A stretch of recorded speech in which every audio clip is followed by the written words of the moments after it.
don't always share research in my author's note, honestly.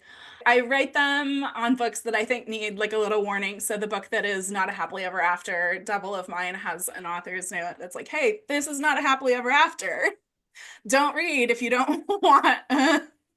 That's my attempt to get out of the flaming reviews for yelling at me for killing a main character in not quite romance novel. So they can't say they weren't warned. So, what made you decide to write it as its own novel rather than putting it in the form of a happy ever after romance novel? We have a lot of widows in historical romance, which I think is accurate. People died a lot younger, throughout history than they do now.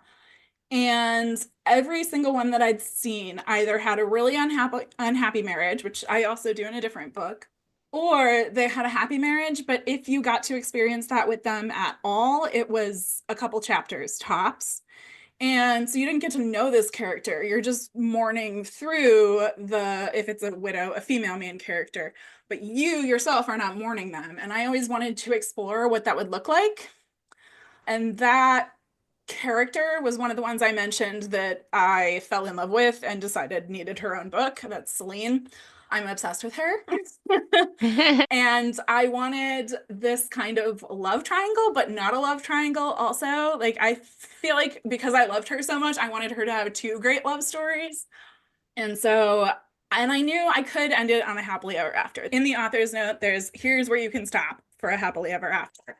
But like so much of her story in the next book is about her grief journey. And I wanted readers who wanted to experience that to be able to. You don't have to have read it to enjoy the next book, but it's there if you're curious about why she loved this man so much and why his death has affected her in the way that it has.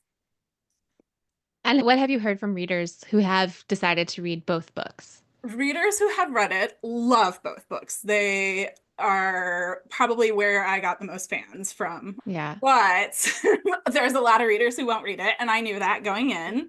I just wanted to explore that, and I think there is an audience for it. It's just a small audience, but they really enjoyed it, and I'm glad that I did it. It's one of the reasons I'm happy that I decided to go indie because I would never have been allowed to do that as a traditionally published author. So, Yeah, I love to see artists being true to their own artistic soul and taking the risks that you want to take. And, there are always readers out there for your yeah. stories. And there are plenty of readers out there who love a sad ending to a love Mhm. story. Just look at Nicholas Sparks fans. Yes, exactly.